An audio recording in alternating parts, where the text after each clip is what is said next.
longtemps, bien longtemps. Mais les échos de cette histoire résonnent encore aujourd'hui.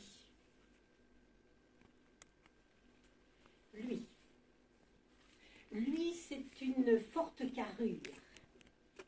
Vous voyez l'homme, musculeux, coiffé comme un pétard, à la chevelure bouclée, coiffée par le vent, la peau tannée par le soleil. Il a toujours vécu dehors, dans la forêt. Son grand-père était bûcheron. Son père était bûcheron. Il est bûcheron. Il vit dans une petite cabane dans la clairière. C'est un taiseux. Il est plus à l'aise avec le langage des animaux qu'avec celui des hommes. Pardonnez-lui.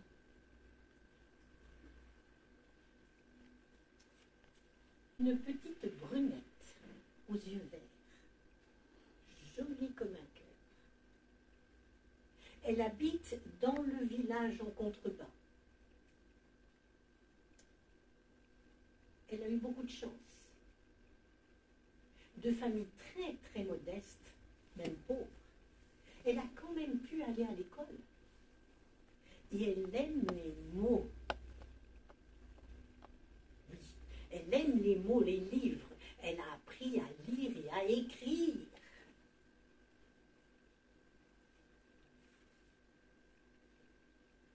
Ah, aujourd'hui, elle prête sa force de travail aux paysans, aux éleveurs, aux artisans. Elle fait parfois des ménages. Lui, il se sent seul dans sa clairière depuis que son père et sa mère sont décédés. À qui parler? Aux arbres, aux plantes, peut-être. Il a entendu dire, évidemment, il le sait, que là-bas, dans le village, il y a la fête parfois. Et c'est au bal qu'on peut se rencontrer, que les jeunes filles et les jeunes gens se rencontrent. Alors, il prend son courage à deux mains et il y va.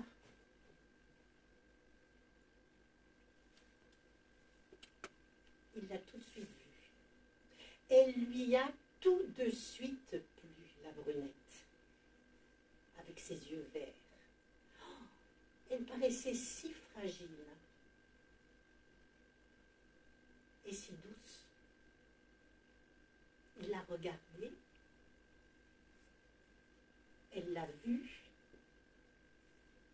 elle a pensé que cet homme, avec cette carrure, allait la protéger.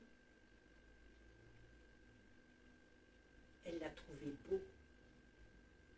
Il lui a plu. Alors ils ont dansé.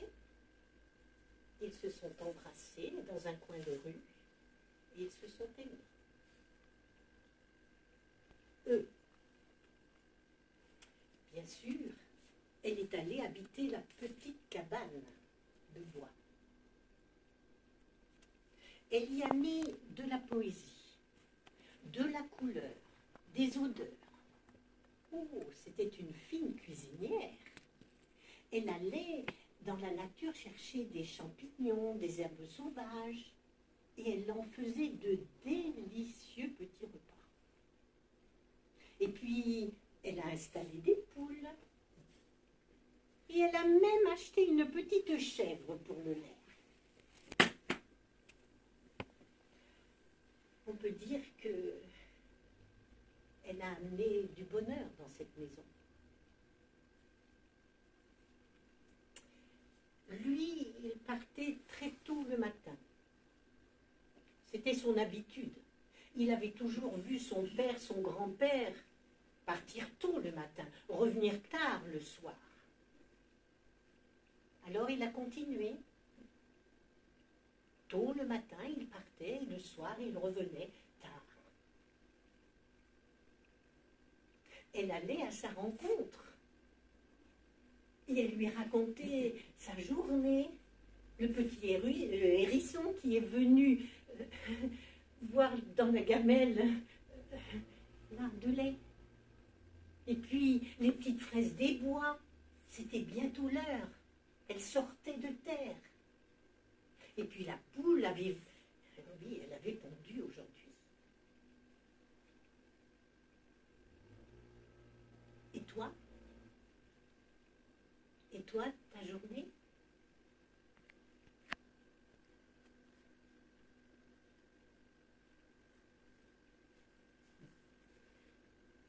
Il ne savait que dire.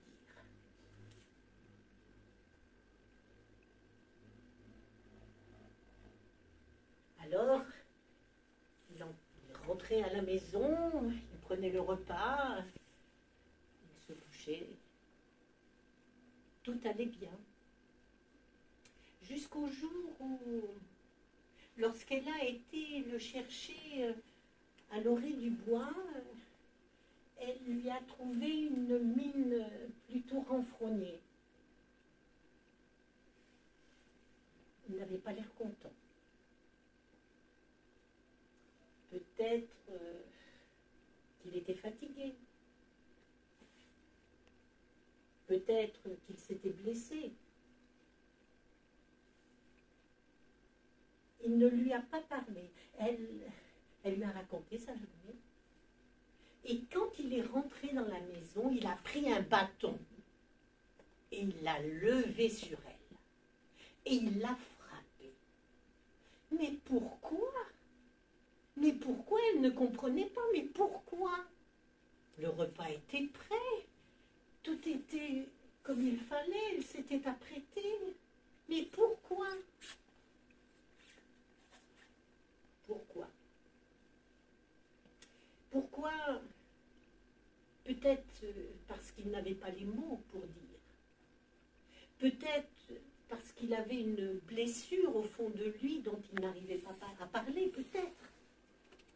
Peut-être encore qu'il avait entendu crier le bois, les arbres qu'il entamait avec sa hache, peut-être. Peut-être qu'il avait entendu dans le bois une biche blessée. Pourquoi? Alors elle est devenue triste. Parce qu'elle avait peur. Quand elle allait le chercher, quand elle allait l'attendre au coin du bois, elle avait peur. Et plusieurs fois, il a levé le bâton sur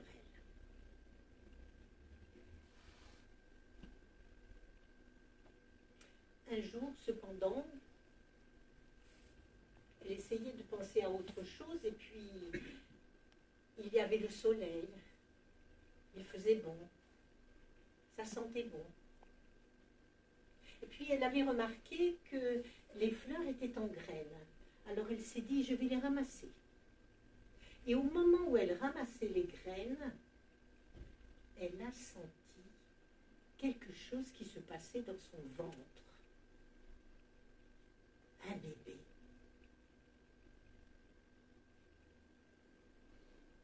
Oui, la vie était là. Nina la pupa la schlof, pistige vater, pistige flo. Nina la pupa la schlof, pistige vater, pistige flo. La chanson lui est venue, je ne sais pas, peut-être du ciel, d'un autre âge. Et elle a dansé, elle a chanté, elle était heureuse. Et puis, le soir, quand elle s'est apprêtée à aller le chercher, elle s'est inquiétée. Et s'il lève le bâton sur moi, il va tuer le bébé. Elle a dit non, ça non, jamais. Elle est allée le chercher.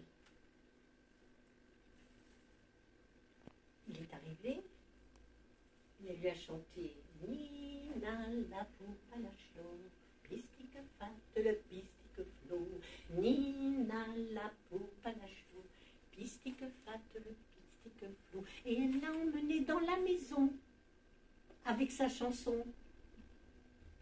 Et là, elle lui a dit, assieds-toi. J'ai une histoire à te raconter. Il s'est assis et elle a commencé à raconter.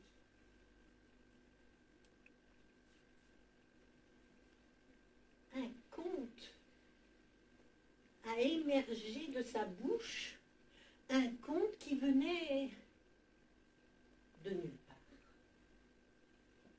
Un conte qu'elle n'avait jamais entendu.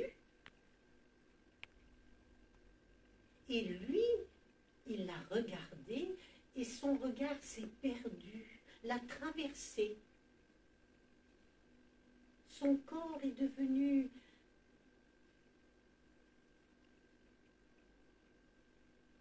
il s'est endormi. Elle n'avait pas terminé l'histoire. Le lendemain matin, elle lui a dit, ce soir, je te raconterai la suite. Et le lendemain, elle a raconté la suite de l'histoire. Ceci a duré 9 mois. Pendant 9 mois, cette femme a raconté tous les soirs. Et au bout de 9 mois, un enfant est né. Et cet homme qui n'avait jamais trouvé les mots a dit « Je t'aime ». Alors nous allons remercier cette femme d'avoir enfanté sur tous les contes. Les contes qui ont traversé le monde et puis peut-être tous ces contes que vous allez entendre ce soir. Nina la poupe à la chlo, pistique fat le pistique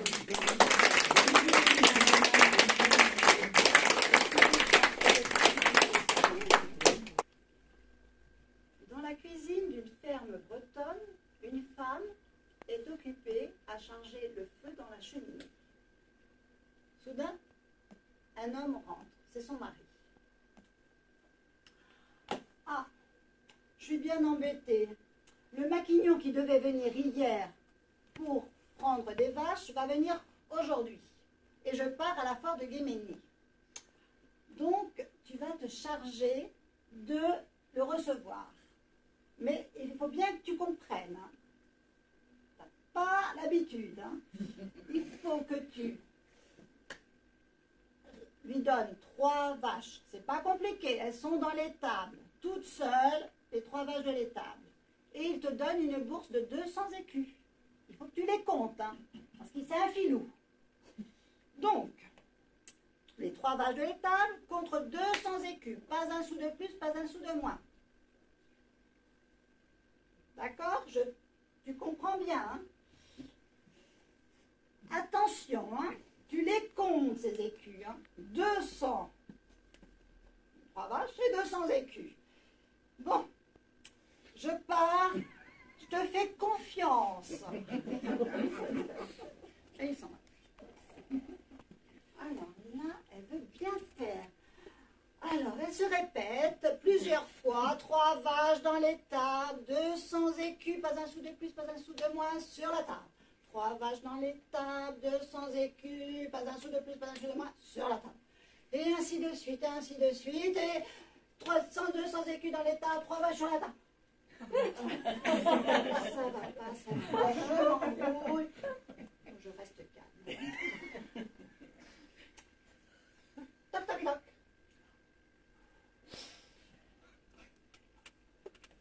Bonjour, monsieur Maquignon. Alors, mon mari est parti, mais vous inquiétez pas, l'affaire est conclue, j'ai bien compris. 3 vaches dans l'étable, votre 200 écus, pas un sou de plus, pas un sou de moins. Voilà. Le Maquignon, la voyant comme ça, se dit, mais celle-là, elle est un peu gourde, vais essayer d'en profiter et de la rouler. Oh, bah ça alors. J'ai oublié ma bourse chez moi. Ah ben alors ça. Bon, vous inquiétez pas, je vais trouver une solution. Alors, je vous propose, je vous prends 2 vaches et je vous en laisse une en dépôt de garantie. Jusqu'à temps que je vous ramène la bourse. Non, elle, c'est pas ce que mon mari m'a dit. Oui, mais alors attendez, j'ai trouvé une solution. Donc, vous allez choisir la vache que je vous laisse. Ah oui. Bon, ben dans ce cas-là, je vais choisir la plus petite, elle mangera moins de fourrage. Je pense que mon mari va être content. Ah ben oui, il va être fier de vous. Hein. Ça, vous êtes maligne. Et voilà, il part avec ses 2 vaches. Alors, elle retourne à ses activités ménagères en se disant j'espère que j'ai bien fait. C'était pas facile. Voilà, son mari arrive 2 heures plus tard, fourbu. Alors, ça s'est bien passé. Oh. Oui, mais il y a eu un contretemps. Il avait oublié sa bourse, le pauvre monsieur. Alors, il a pris seulement 2 vaches et il a laissé une en dépôt de garantie jusqu'à temps qu'il nous ramène la bourse. Alors là, je me dis, c'est vrai. Bon, il court à l'étable, il voit juste la noiraude qui reste là. Il revient. C'est pas possible d'avoir une femme si bête. Oh non, mais c'est pas possible. Non, mais j'ai envie de te taper. Il faut mieux que je m'en aille. Et je reviendrai seulement si je trouve une femme plus sotte que toi. Et ça n'existe pas. Là, pris dans ses pensées noires, dans sa colère, sa fureur, il ne se rend pas compte qu'une carriole passe tout près et le bascule. Il est basculé dans le fossé plein de boue. Voilà. On le voit surgir du fossé, le pantalon boueux, face à une vieille qui conduisait la carriole. Oh, pardon, monsieur. Ben, d'où tombez-vous? Ben, du ciel, évidemment. Oh. Oh, ben, ça fait une sacrée chute. Je dis, c'est pas possible, j'ai déjà trouvé. Ben, ah ouais, vous imaginez pas, puis il faut que je remonte maintenant. Ah ben ça, non, j'imagine pas. Alors, vous descendez, vous montez comme ça. Ah ben c'est pratique, ça. Oh, ouais. Ah, ben là-haut. Ah, oui. Mais, vous savez pas, mon Désiré, il est là-haut depuis 3 ans déjà. Vous le connaissez peut-être. C'était le meilleur homme du canton. Vous l'avez peut-être croisé. Est-ce que vous savez comment il va? Oui, je le connais. Ben, il vous fait dire bien des choses, hein. Mais là-haut, la vie est dure, hein.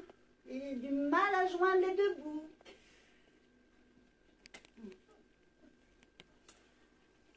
Ah ben ça m'embête, hein. Vous ne pensez pas? Ben, vous savez pas. J'ai une bourse de 200 écus que mon maquignon de fils là m'a donnée pour que je la mette dans l'armoire. Eh bien, je vais vous la donner pour que vous l'ameniez à mon Désiré. Ça lui sera utile. il reçoit la bourse de 200 écus et il voit dans les yeux de la vieille une lueur d'amour, de confiance qui lui rappelle la lueur que sa femme a dans ses yeux.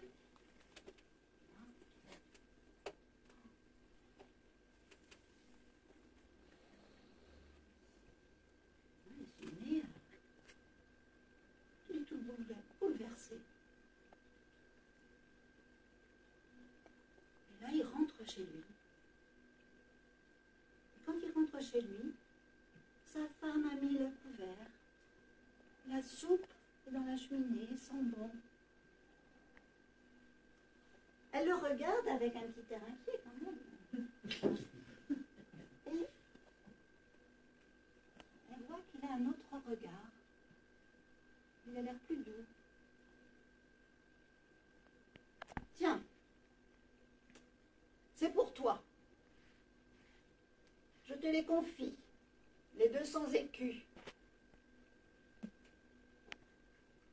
200 écus sur la table et la vache dans l'étable. Ah, mais on va fêter ça. Et ils se mettent à table, ils partagent le dîner, ils ont ri, parlé comme jamais avant, et dans la chaumière, une joie paisible est là depuis.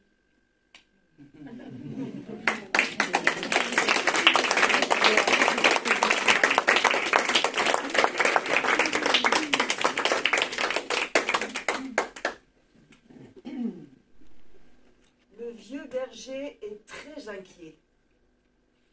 Il devrait être de retour déjà à la bergerie. Le maître veut que le bétail soit à l'heure à la bergerie. Mais voilà, il a perdu une brebis. Il ne la trouve pas. Il l'appelle, rien. Alors il s'en retourne à la bergerie. Le maître est là, avec son fouet et sa trique. Il sait manier fouet et trique sur le dos de ses gens.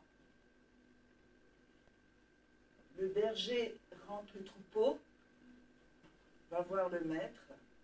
Alors, tu es en retard. C'est que j'ai perdu une brebis. Eh bien, tu sais ce qu'il te reste à faire. Va la chercher tout de suite. Tu y passeras la nuit s'il le faut. Je t'attends et tu sais ce qui t'attend. Le vieux berger s'en retourne dans la montagne. C'est pleine lune. On y voit très clair. De toute façon, il connaît les chemins. Mais pas de brebis. Alors il s'aventure un peu plus loin à l'orée d'une forêt qu'il ne connaît pas. Et là, tout d'un coup, il entend des craquements d'os. Et sous la pleine lune, il voit au pied d'un rocher un loup qui mange la brebis. Fou de rage, il s'avance sur le loup avec son bâton. Le loup l'esquive facilement, monte sur le rocher et s'y installe.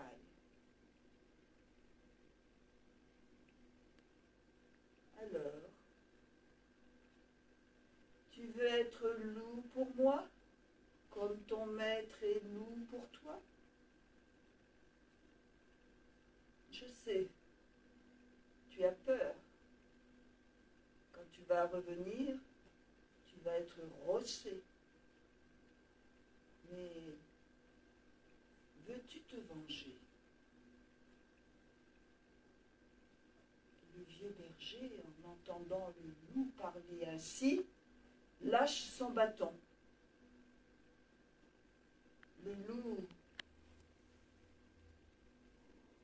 répond: si tu veux te venger, je peux t'aider. Et là, le loup descend et s'approche du vieux berger. Si tu veux te venger, prends un poil de mon front, un poil de mon poitrail, un poil de ma queue. Et ensuite, tu les mets là sur ton front, sur ta poitrine et sur tes reins. Et ensuite, tu proclames cette incantation. Race de chien, race soumise, change-moi en loup, avec force de loup. Tu seras transformé en loup. Tu pourras te venger. Le berger, mais pour reprendre forme humaine, c'est simple. Tu enlèves le poil de tes reins, le poil de ton poitrail, le poil de ton front, et tu redeviens humain. Et si tu veux que le sortilège cesse, les 3 poils, tu les jettes dans le feu. Et le loup disparaît. Le vieux berger ne sait plus s'il a rêvé, mais dans sa besace, il y a les 3 poils de loup. Et là, devant lui, la carcasse de la brebis. Et il la traîne, la carcasse de la brebis, jusqu'à la bergerie.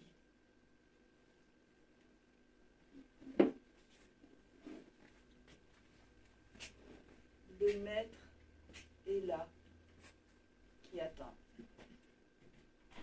Il voit le vieux berger, la carcasse de la brebis, et dans une rage profonde, il lève la trique et l'assène sur le berger, jusqu'à le mettre à terre, jusqu'à qu'il soit en sang, jusqu'à qu'il soit inerte. Ensuite, il revient dans sa maison. Les métayers qui sont autour, ils soulèvent doucement le vieux berger et ils l'emmènent dans sa maisonnette, de l'autre côté du ruisseau, là où il vit seul avec sa fille unique. Sa fille unique qui ouvre la porte et qui est inquiète, elle a attendu toute la nuit. Les métayers déposent le corps agonisant du berger sur le gravat. Il reste un moment à se recueillir, puis ils s'en vont.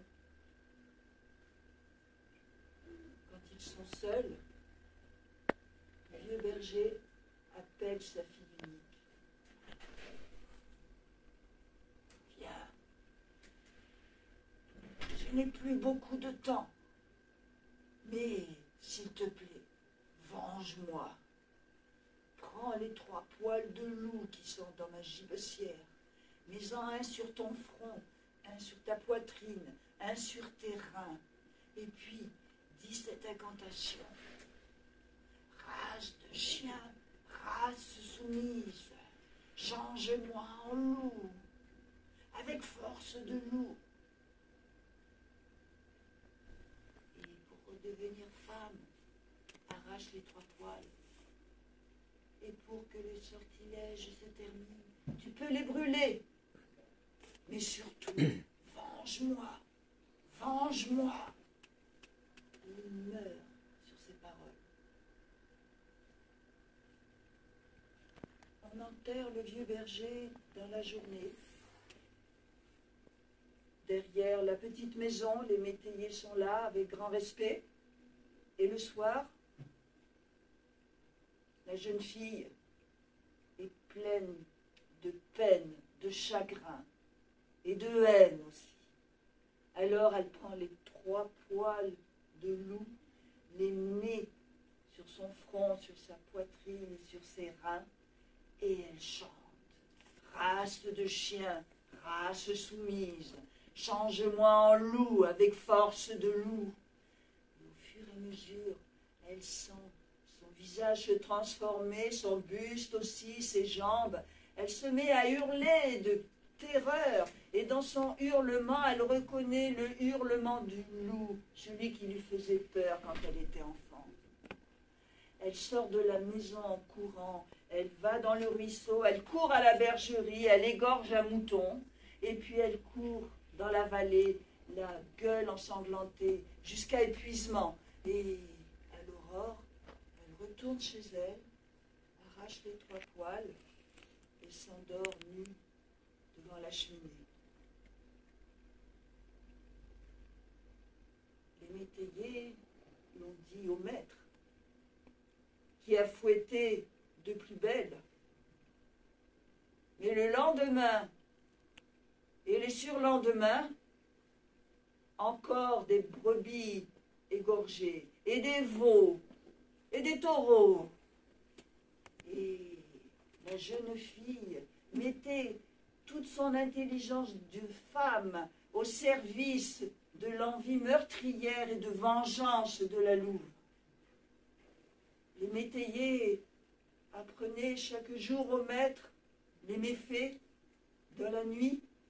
Lui, il a dit, eh bien, calfeutrer tout, solidifier les portails. Mais la louve était beaucoup plus maligne. Elle avait toujours vu une lucarne pour entrer et égorger encore. Les métayers se sont rendus compte que seul le bétail du maître était attaqué. Ni un homme, ni le bétail des gens voisins. Et le maître s'en est rendu compte aussi, et ça le mettait dans une rage folle et impuissante. Alors, il a fait appel à son fils.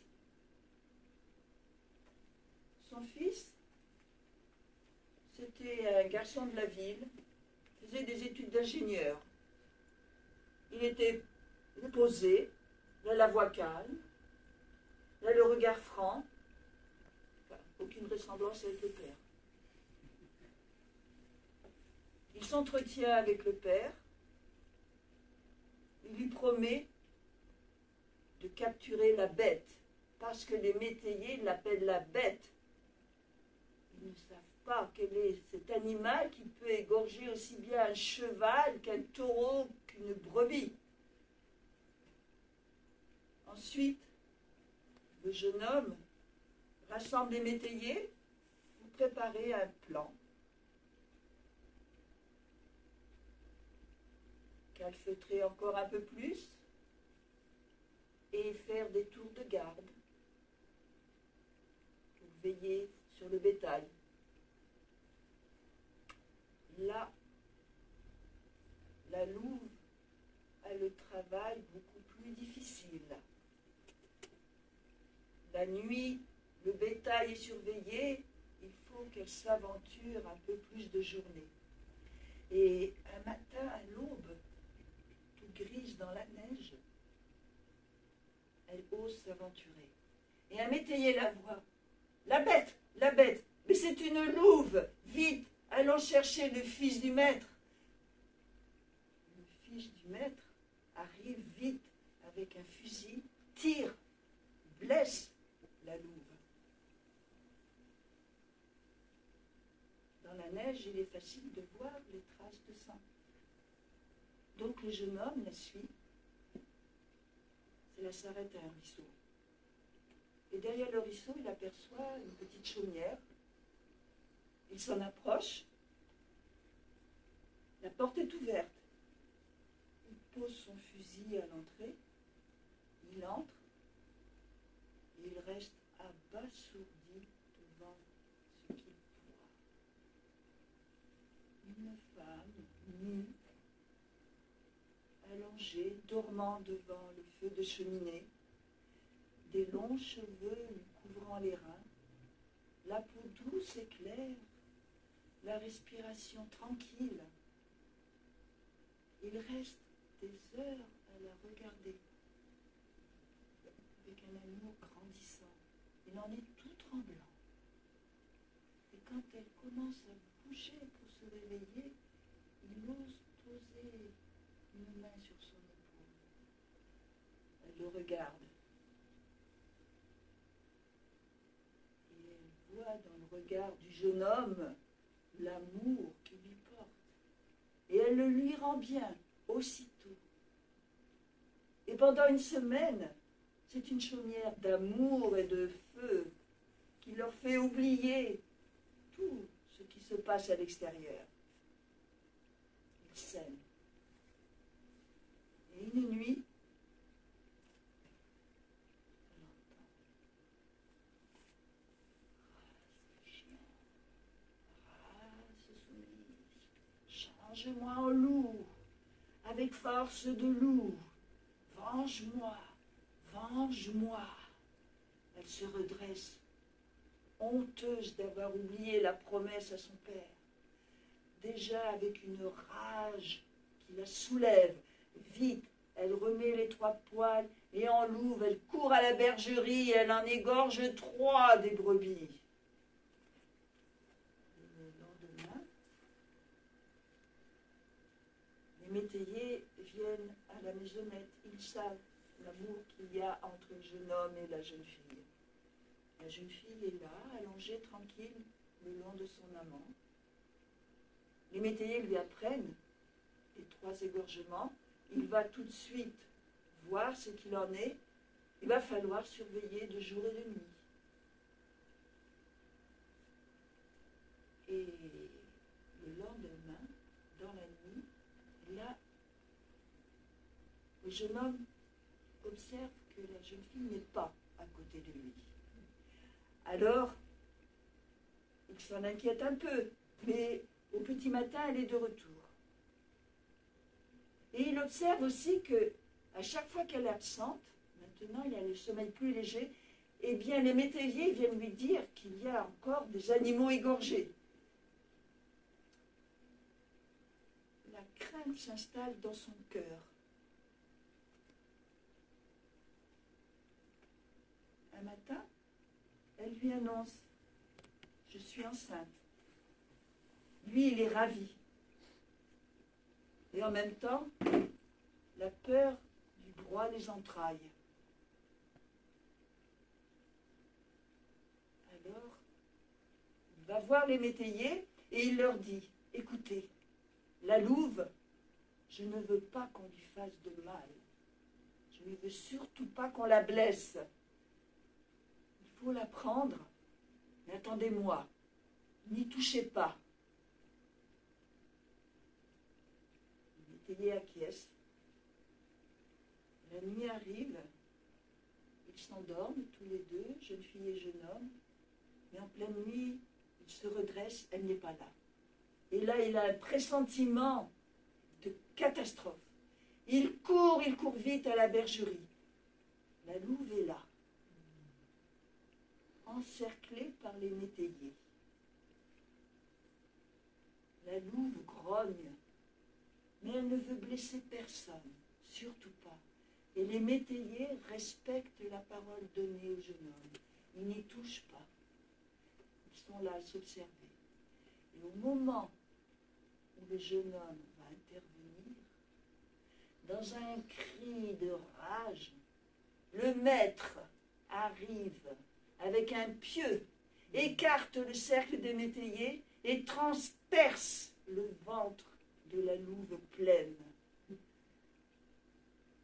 Là, le jeune homme, en entendant le hurlement de douleur de la louve, arrache le pieu, se tourne vers son père, et c'est une lutte féroce entre deux. Et on ne sait pas trop ce qui est arrivé. Mais en tout cas, le père tombe empalé sur le pieu. Le jeune homme prend alors la louve dans ses bras. Les métayers qui ne comprennent pas s'écartent. Et puis, il va dans la maison du maître, le jeune homme avec la louve. Il la dépose contre la cheminée, juste devant le feu. Il lui dit des mots d'amour. Ne meurs pas, ma douce, m'attendre.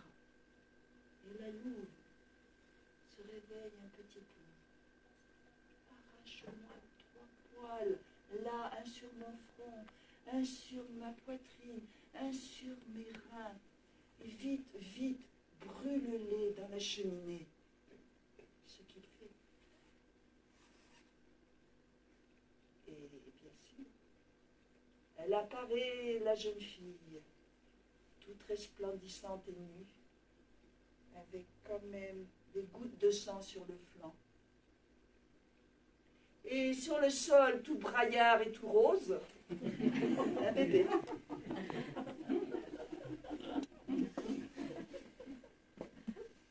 Le lendemain, on a enterré le maître. Personne ne l'a regretté ni pleuré. Aussi, on a vite oublié ce maître, la bête. Les métayers sont si heureux maintenant avec les nouveaux maîtres.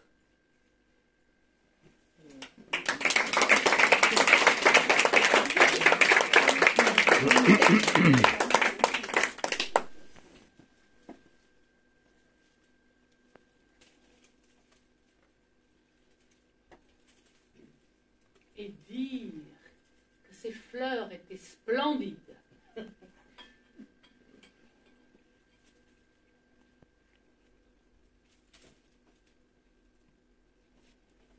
Soleil dans l'œil. Soleil dans l'œil est une jeune fille, très jeune. On pourrait dire encore une enfant. On la qualifie de atype. Atype, c'est de l'inuit. Ça veut dire charmante, joyeuse, heureuse et si jolie. C'était le rayon de soleil de sa contrée. Une contrée froide, vaste, blanche, immense. Mais au village, il faisait bon vivre. Les hommes, les femmes, les enfants, tous chantaient, dansaient et aimaient les traditions. Bien sûr. Soleil dans l'œil était tellement ravissante, et tellement ravissante, que tous les petits garçons la voulaient comme promise. C'était la coutume à l'époque. Et puis, elle leur disait toujours, mais va-t'en, va-t'en, face à ces sollicitations permanentes. Mais c'était toujours dans un éclat de rire joyeux. Et puis, soleil dans l'œil, bien sûr, a grandi. Sa beauté s'est confirmée. Et les jeunes gens, effectivement, désireux de se marier, cherchant femme pour faire des enfants, une famille, eh bien, la courtisait. Et elle, toujours,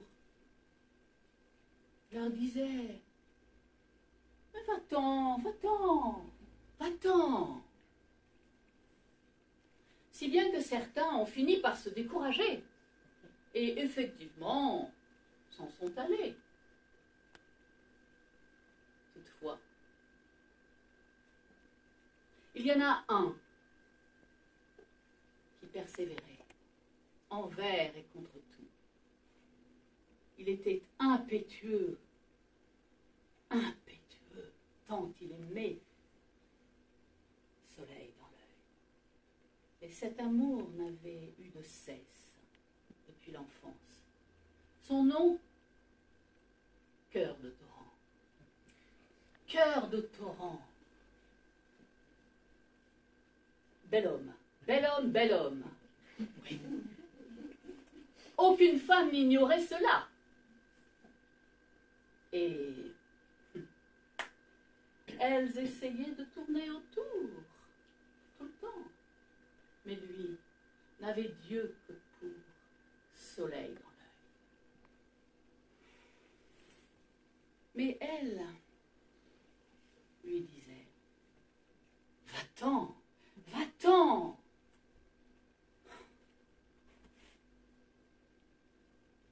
Si bien qu'un jour, effectivement, Cœur de torrent s'en va. Longtemps. Longtemps. On n'entend plus parler de lui. Les années passent.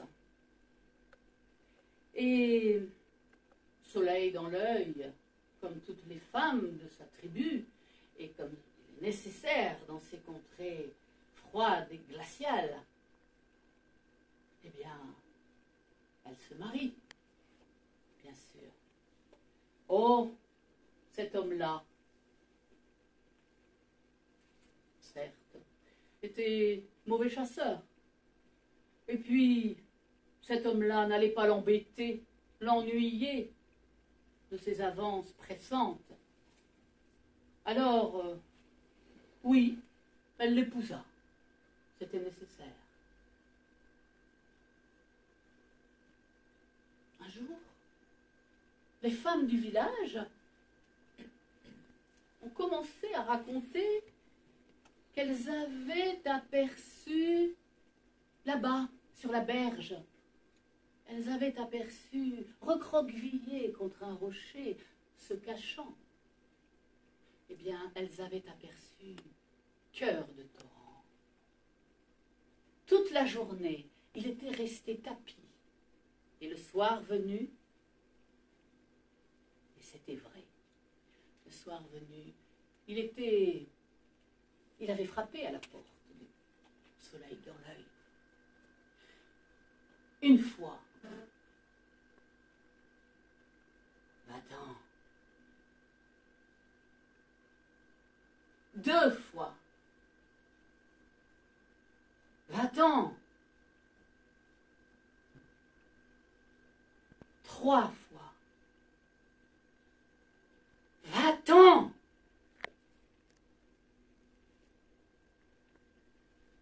Mais pourquoi?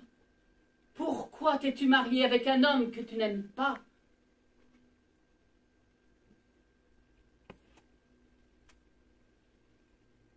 Il entend un sanglot derrière la porte. Longtemps. Il s'était agenouillé pour crier sa souffrance derrière la porte. Et toute la nuit, il veilla. Le lendemain matin, il s'apprêtait afin de s'en aller, définitivement cette fois-ci. Lorsqu'un homme l'interpella, un homme du village qu'il connaissait bien, puis un autre lui dit « Écoute, nous mourons de faim au village, nous n'avons plus rien, il n'y a plus de chasseurs vraiment capables de nous guider. Est-ce que tu veux bien nous conduire à la chasse?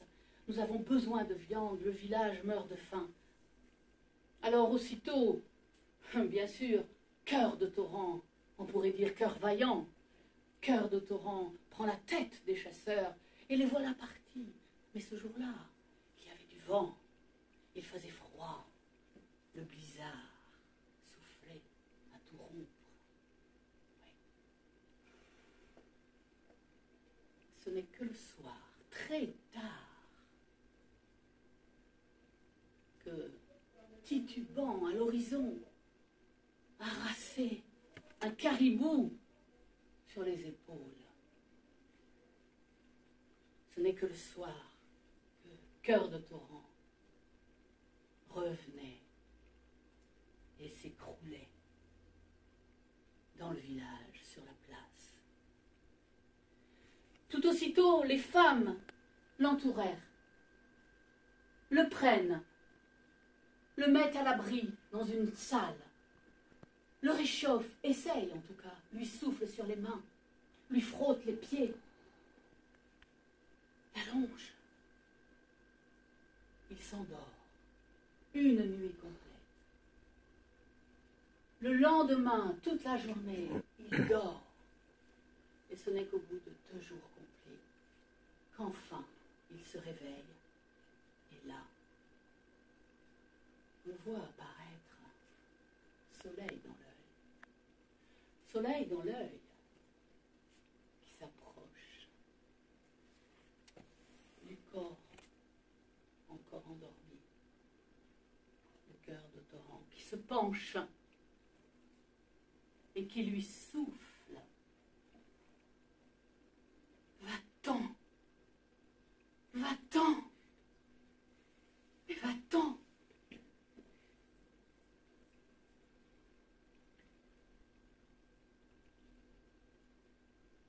On ne revit plus cœur de torrent.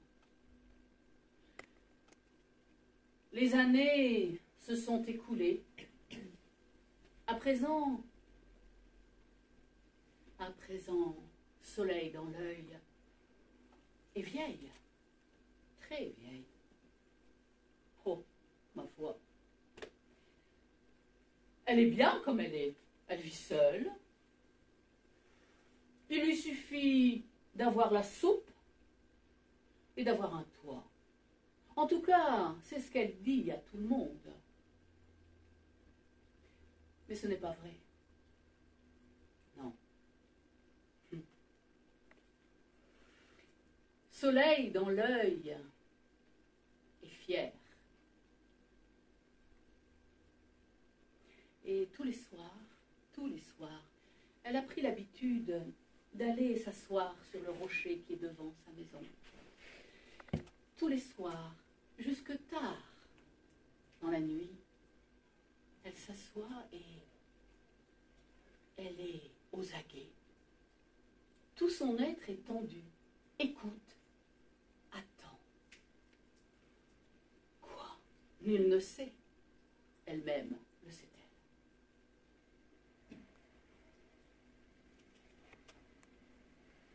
Ce soir-là, justement, dans la pénombre, là-bas, en bas, sur la berge, une voix mélodieuse qui chante dans la nuit. Soleil dans l'œil, soudain, ce temps se précipite, arrange ses cheveux, refait sa natte, va chercher sa parka de fête, la met, s'assoit sur le rocher, l'air de rien.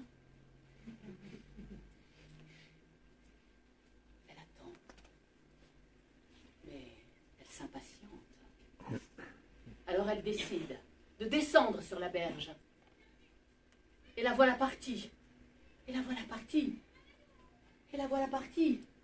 Mais elle regarde à gauche, elle regarde à droite. Elle écoute. Tout son être se tend. Il n'y a plus rien. Plus rien. Alors, la voilà qui remonte, qui retourne chez elle. Et là, elle sent qu'elle est seule. Et elle pleure.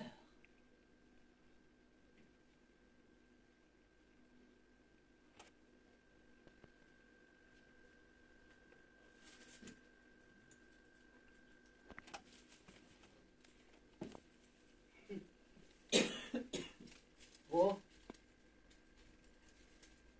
Vous pensez peut-être que, comme ces fleurs,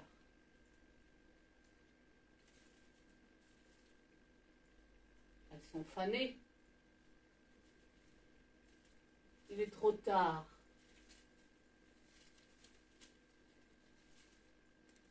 Bonne à jeter.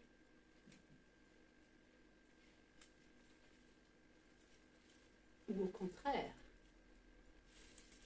peut-être, croyez-vous que l'amour est comme un printemps.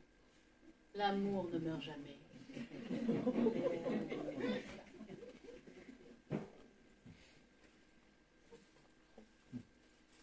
Merci.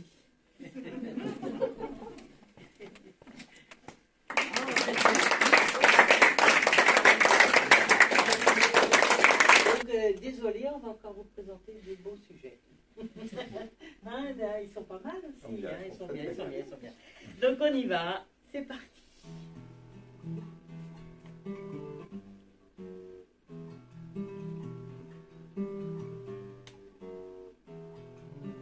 Eh oui. Comme elle est belle et touchante. Anaït, la fille du potier, là-bas dans le royaume d'Arménie. Elle a parfois des accents d'enfance, elle est rieuse, elle est malicieuse comme une enfant. Et puis soudain, sans savoir pourquoi, elle devient grave et profonde, comme si elle avait 100 ans. Elle a fait chavirer le cœur de Mangassar, le fils du roi, le prince. Oui, il aime cette Anaït. Il aime la rondeur de ses joues, le velouté de sa peau, la lumière de son sourire. Vraiment, pour Mangassar, Anaït, c'est le soleil. Mangassar est amoureux, mais donc Mangassar est inquiet. Parce qu'il se demande si son vieux père, le roi, va bien accepter qu'il épouse une fille de potier, une fille du peuple. Il n'est pas sûr du tout. Donc Mangassar se pose souvent cette question. Mangassar, fils de roi, Anaït, fille de potier, sont-ils faits pour s'aimer? Sont-ils faits pour s'aimer? Et comme s'il avait entendu ces questions, ce jour-là, le vieux roi invite de manière un peu solennelle son fils dans la salle du trône. Et de manière un peu solennelle, il lui dit « Mangassar, je te sens mûr, prêt à monter sur le trône à ma suite. Et moi, je me sens prêt à prendre ma retraite. Donc, il ne te manque qu'une chose pour me succéder, c'est de te marier. Tu connais la loi. Ça marche dans les deux sens. Aussi bien les filles ne peuvent pas devenir reines si elles ne sont pas mariées, que les garçons ne peuvent pas devenir rois s'ils n'ont pas épousé leur bien-aimé. Donc, le vieux roi dit... Je suis inquiet, je te vois fréquenter aucune jeune fille du palais. Rassure-moi, un beau garçon comme toi ne peut pas ne pas être amoureux quand même. Allez, faut oser, faut y aller. Mangassar se lance. Eh bien, père, voilà, puisque vous m'en parlez, je suis effectivement très, très amoureux depuis déjà un certain temps d'une Anaït qui va beaucoup vous plaire. Elle est pleine de qualité, vous allez voir. Seulement, il faut que je vous avoue qu'elle est fille de potier. Ah oui. Mais le roi a dit, mais si ton cœur l'a choisi, je l'ai choisi aussi. Ben, bon, on va pas compliquer les choses, hein? Allez, moi je suis pressée, organisons la noce, va la chercher, demande-lui sa main, et puis dès demain, si vous voulez, je vous marie, parce que vivement la retraite, n'est-ce pas? Alors Mangassar, fou de joie, a couru jusqu'à la ruelle des potiers, où il savait très bien qu'il allait retrouver Anaït, comme toujours, installée devant l'atelier de son père, avec son beau profil concentré, ses doigts fins et délicats en train de façonner une poterie devant elle sur le tour. Et donc elle est à l'ouvrage, effectivement, mais Mangassar est trop pressé, il se jette à ses pieds et lui dit « Anaït, ça y est, J'ai parlé à mon père, il est d'accord, hein, on va pouvoir se marier, et dès qu'on sera mariés, eh bien je vais devenir roi, donc toi tu vas devenir reine, et vraiment, il faut vite prévenir ton père, c'est formidable. Anaïs a terminé calmement son ouvrage.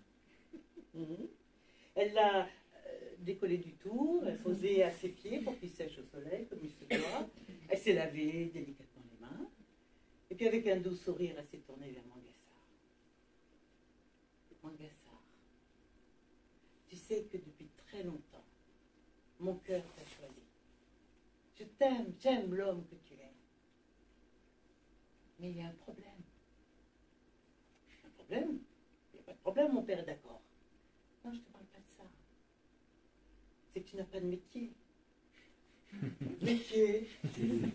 Je suis prince, enfin je suis roi. Demain je suis roi, une fois qu'on sera mariés. Comment? C'est le plus prestigieux des métiers. Comment peux-tu dire que j'ai pas de métier? Oui, c'est bien ce que je dis.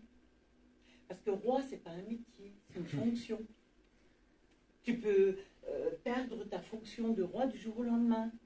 Et comment nourriras-tu nos enfants si nous en avons? De quoi vivrons-nous si un jour tu es détrôné? Et voilà, et de toute façon, mon père n'acceptera pas que j'épouse un homme qui ne sait rien faire de ses petits doigts.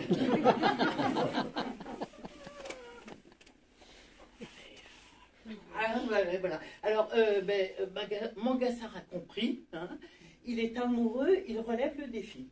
Et il promet à Anaïs de trouver sur le champ un métier avant de l'épouser. Mangassar, fils de roi. Anaïs, fille de potier. Comment vont-ils se marier? Eh bien, ils vont se marier parce que Mangassar va trouver un métier. D'ailleurs, il quitte la ruelle des potiers, hein, parce qu'inutile de rivaliser, n'est-ce pas, avec le père d'Anaïs et Anaïs elle-même, non. Hein, pas potier, ça c'est sûr. Donc, à côté, il y a la ruelle des ébénistes, des menuisiers. Oh, il admire, hein, l'odeur du bois, les coffres sculptés, les meubles cirés, c'est beau le travail du bois. Il dit, menuisier, c'est costaud, hein, mais c'est lourd aussi, non? C'est lourd. Et puis, de toute façon, des meubles, il y en a plein de palais, je ne vois pas pourquoi menuisier, non, ça sert à rien. Donc, il continue à marcher, et c'est pas le guide dans la ruelle des orfèvres, des bijoutiers. Waouh! Hein? Vous sentez? Là, il admire les étals de pierres précieuses, de bagues, de bijoux, de colliers en tout genre, sertis d'or et d'argent. Waouh, que c'est beau, que c'est luxueux. Un peu trop, peut-être, non? Anaïs, elle est simple, elle est authentique, elle n'a pas besoin de bijoux pour rehausser sa beauté. Non, ça ne lui plairait pas, bijoutier, non, c'est pas bon. Non, pas bon. Alors bon, il continue à chercher, et là, il arrive dans la ruelle des tisserands. Et les tisserands, pour les déployer, pour les présenter, ont accroché leurs étoffes, leurs voiles, toutes leurs toiles, là, comme ça, sur des présentoirs, et il voit tous ces tissus qui flottent, plus beaux les uns que les autres. Il se dit, mais voilà, c'est ça. C'est fin, c'est délicat, c'est subtil, léger comme l'air. Et pourtant si précieux. C'est ça, je vais devenir tisserand. Hein? Alors il rentre dans l'atelier du maître tisserand de la ruelle et il lui dit qu'il veut être apprenti tisserand. Ben, très bien, dit l'autre, hein, installe-toi au métier, je vais te montrer les gestes de base. Et Mangassar apprend. Il apprend à installer une trame, à commencer à prévoir un tissu, à préparer les bobines, à lancer la navette, à tasser la matière. Il apprend tous ces gestes. Il apprend aussi les gestes difficiles, la maladresse, et puis la joie, les progrès. Vraiment, il apprend, mené par son cœur. Dessous, c'est l'amour fou. Dessous,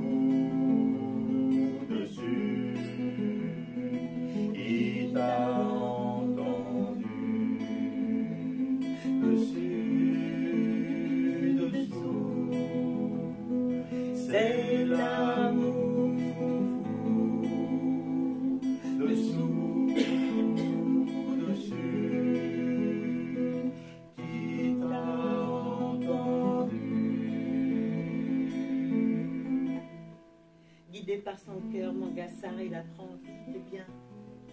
Il n'en vient pas le maître Tisserand. Quel bon apprenti. Et il réalise déjà son premier chef-d'œuvre.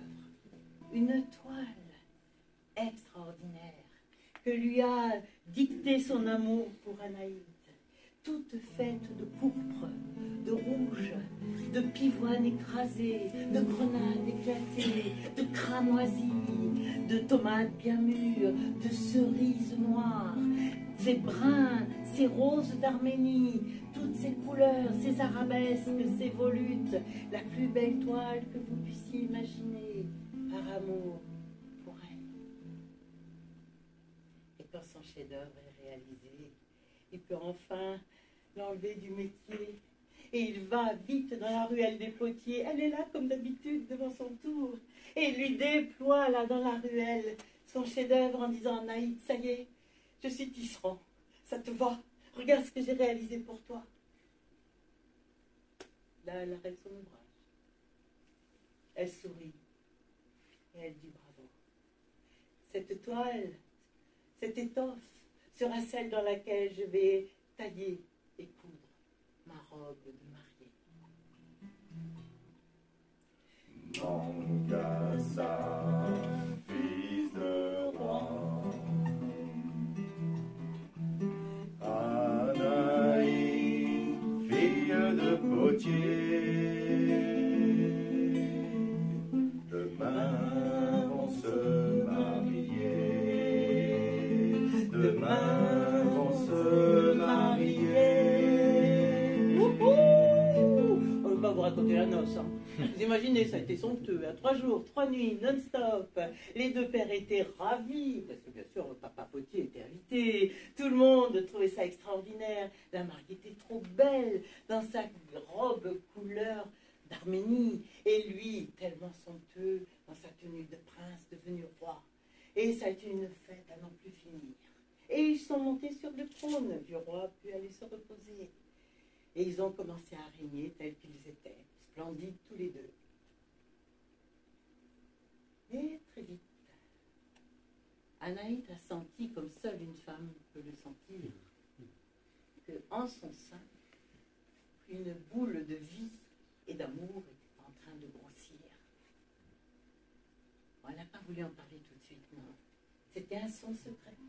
Elle voulait être sûre. Elle voulait sentir battre.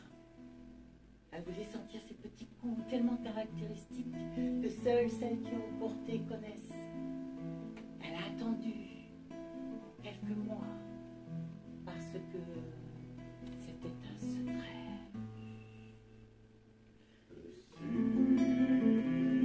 Dessous, un tissu tout doux, dessous, dessus, se tisse à leur insu, dessus, dessous, un tissu tout doux, dessous, dessus, se tisse à leur insu.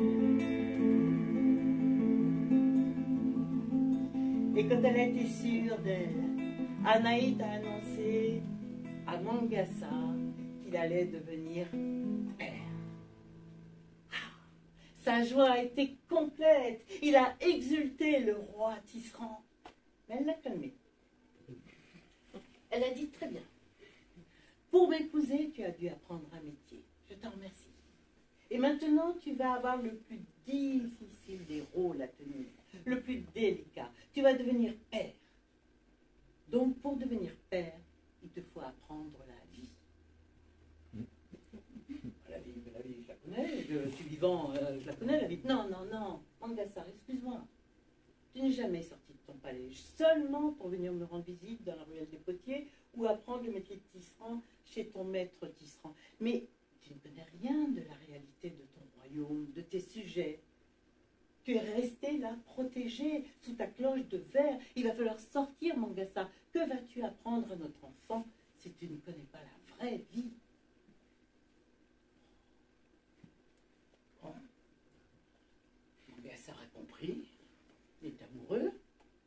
relevé le défi. Il s'est habillé comme un modeste sujet, incognito. Il est sorti du palais et il est allé effectivement à la rencontre de son royaume. Bon, il a découvert, vous le savez, la misère, la maladie, les bas quartiers, les difficultés. Il a été bouleversé. Et puis, de plus en plus aventureux, de plus en plus curieux, il est allé jusque dans les quartiers très très mal famés là-bas, à l'orée de la capitale. Et là, puisqu'il n'avait aucune expérience, aucune méfiance, il s'est laissé entourer, séduire par une bande de brigands qui l'ont entraîné, malgré lui après, jusque dans une grotte à l'extérieur de la ville, dans une montagne cachée, où les brigands mettaient sous un statut d'esclaves tous ceux qu'ils capturaient. Et là, Mangassar a été, avec ses compagnons d'infortune, obligé de creuser, puisqu'il paraît qu'il y avait de l'or, il paraît qu'il fallait chercher des pierres précieuses. Il s'est mis à casser des pierres, à charrier de la terre. Et il était là, prisonnier, incapable de sortir, incapable de se faire connaître. Et ça a duré longtemps. Et il pensait sans cesse à Anaïs. Comment la rejoindre, comment la prévenir, comment se libérer de cette servitude ignoble. Alors il a eu une idée. Il est allé voir le chef des brigands et il lui a fait valoir ses talents de tisserand. Et il lui a dit que s'il voulait gagner beaucoup d'argent, le chef des brigands, lui, Mangassar, était capable de réaliser des étoffes d'une grande valeur. Et qu'il pourrait aller ensuite les vendre à la reine, qui était vraiment très désireuse de belles choses, de belles étoffes. Et que là, il pourrait gagner beaucoup d'argent. Ouais, ça intéressait bien le chef des brigands, ce projet. Qu'est-ce qu'il te faut pour faire ça? Ah, mais il me faut un métier à tisser, et puis des fils de cramoisi, garance, pivoine écrasée, tomates bien mûres. Bon, très bien. Le chef des brigands a envoyé ses sbires chercher tout ce que Mangassar avait exigé, et Mangassar s'est mis à l'ouvrage sur ce métier à tisser. Là, au fond de sa grotte, au fond de cette montagne, ignorée de tous, toujours mue par son amour pour elle. Dessus-dessous, je tisse pour nous, dessous-dessus, c'est notre salut. Dessus-dessous, je tisse pour nous, dessous-dessus, c'est notre salut. Et vous le savez déjà, il a réalisé, grâce au fil qu'on lui avait apporté, une étoffe en tout point semblable à celle qu'il avait réalisée la première fois pour Anaïs. Et quand l'ouvrage a été terminé, il l'a confié au chef des brigands en disant « Va voir la reine avec ça, elle va te l'acheter à prix d'or. » Le chef des brigands s'est présenté au palais comme un artisan, tisserand, et qui voulait vendre une pièce très précieuse à la reine. Anaïs, la pauvre, n'avait guère l'idée de recevoir des artisans, des marchands de tissus, mais bon, malgré son ventre qui s'arrondissait, malgré son chagrin depuis que Mangassar avait disparu, il lui fallait bien continuer à jouer son rôle de reine et à recevoir ses sujets. Donc elle a accepté de recevoir celui-là, ce soi-disant maître tisserand qui lui présentait une pièce de tissu. Dès qu'elle a vu le tissu, elle a reconnu. Vous les voyez, les arabesques? Vous les voyez, les volutes, les rouges, les bruns, les roses d'Arménie, tout enchevêtrées. Et quand elle a vu cette toile, cette étoffe, elle s'est dit, mais seul Mangassar a pu tisser ce tissu. Sans discuter le prix, elle a acheté l'étoffe à prix d'or au brigand qui s'en est allé ravi.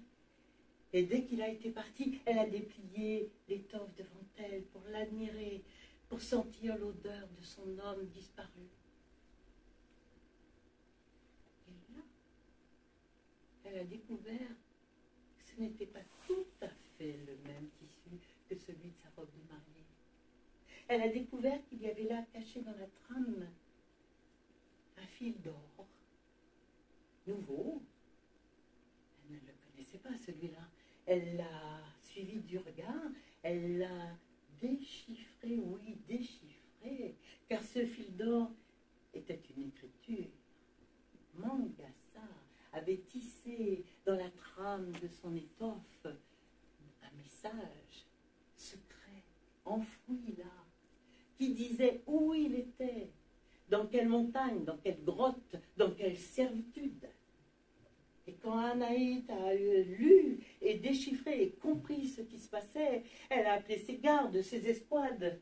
Et avant la tombée de la nuit, les soldats d'Anaïs avaient non seulement capturé les brigands, mais aussi libéré, bien sûr, Mangasa, mais tous les autres prisonniers.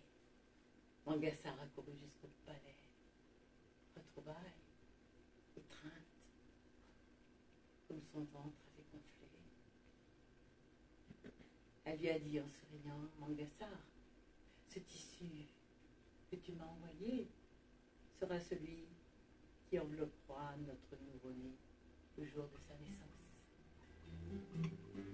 Et ils se sont mis à régner tous les deux, avec la sagesse d'une femme qui aurait parfois 100 ans, et la souplesse des doigts du tisserand.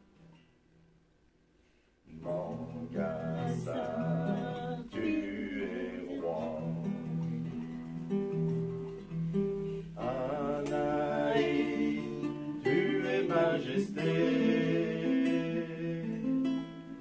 L'amour vous a couronné. L'amour vous a couronné. L'amour vous a couronné.